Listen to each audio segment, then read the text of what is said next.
Chris Mannix on Early Edition last night with Triny Casey. He joined us yesterday here on Jones and Mego with Arcan on WEEI. If you missed any of that, you can go on the Odyssey app, AUDACY. Just search for yesterday's interview with Chris Mannix. You can also check out our interview with Andrew Raycroft on the Bruins and their moves. They're also posted on YouTube. Just subscribe to WEEI. You can seek out those interviews there. Mannix is interesting. He's good. He said yesterday, didn't say John Henry won't buy the Celtics, but hasn't heard anything about FSG and their interest in the Celtics. He seems to think that, a casino magnet could be the way it's going. So if you want to hear more about that, again, Odyssey app or YouTube, seek those out. He's talking about Jayson Tatum and the extension. Now, everything's in place, right? Should be good. Is that how we feel about it still, even with the sale of the team? Tatum signed. Jaylen signed a year ago. Porzingis and Holiday immediately signed extensions. Derrick White just got his. Horford's still under contract. Pritchard signed. Hauser's got another year. Like, the whole core is here. It should be good, right? For how long? What are you asking me? Good for how long? I don't know. You tell me. It's good for next year. After that, I don't have a clue. Like, I really don't know. When we were talking about this before this sale news, I would look at it and say, yeah, you're going to run it back next year, and you should repeat. You should be back-to-back. Everything is in your favor. It really doesn't matter to me how many other moves other teams are trying to make.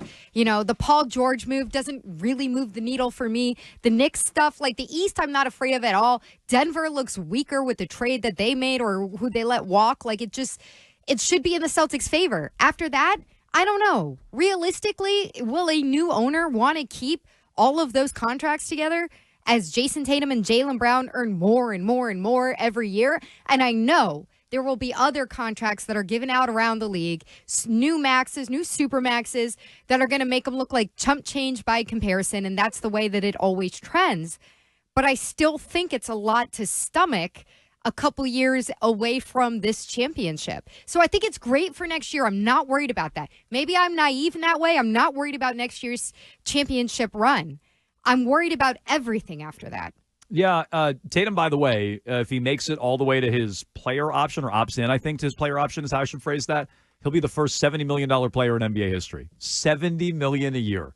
Which, you're right, in 5 years, that number will seem affordable. We'll be like, oh, wow, $70 million, what a deal. What a bargain. And so, that is how we'll talk about it, but he hit that threshold. If he opts into his player option, and it's $70 million, I don't know why he wouldn't, he'll be the first $70 million a year player in the NBA.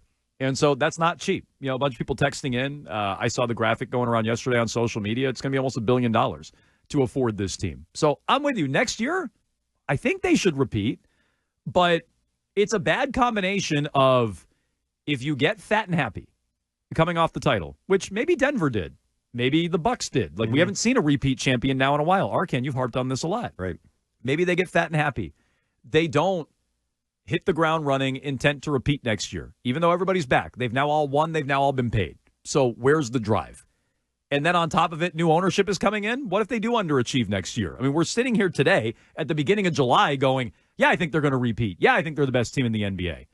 What if they're not? What if they're underachieving? Does the new owner come in, whoever that is, even if it's Paliuka, and say, oh, geez, I thought we'd look better than this 1 year into this thing. Now the Bills do, and it doesn't look so hot. Like, that could change very, very quickly. And so, yes, it's great they're all under contract. I think they're an attractive asset. I said this yesterday. If you're buying the Celtics, is Tatum for $315 million, does that make it more attractive to buy or less attractive? To me, I want to buy a team with Jayson Tatum who's marketable in the face of the front. Like, I want that. And so I think it's more attractive, but the bill's not cheap.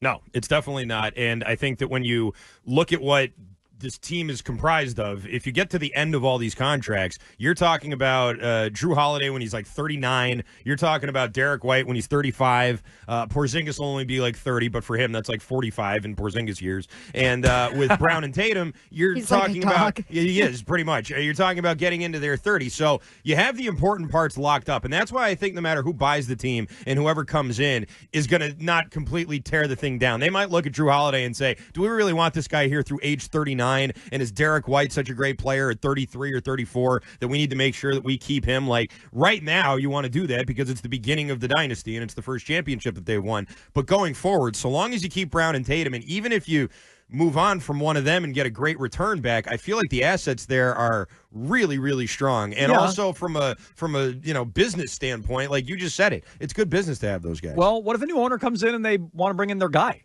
Like we talked about this yesterday. Like their player or their... No, like their guy to run the show. Like Brad Stevens done a really good job. I would hope they keep Brad Stevens. Okay, well, again, you might short term, but what if things don't look the same way a year from now? And now it's like, well, I just came in and, I feel like there's a guy who'd be pretty good in personnel. Like, I'm not saying they're going to run away from Brad Stevens. Maybe Brad doesn't like the new ownership. Also, I just thought of this. Is Brad Stevens maybe he's getting a lot of love, and I think he deserves most of it, but he's also basically just getting a blank check. And they're saying, here, do whatever you want, Brad. Yeah. Like, almost no other owner does that. How difficult is the job, in other words? When it's he's made great trades, so fine. But when it comes to all the contracts and everything, he's basically just doing something that they're allowing him to do. Makes it easier. You can spend whatever you want, Brad. That's not the hardest job in the world. I'll grant you that. He's done a really good job with it, but it's not the hardest job in the world. But, like, these are all questions that come into play. I don't know the answers. I'm not sure anyone knows the answers. But these are all questions that come into play. How long do you keep the core together?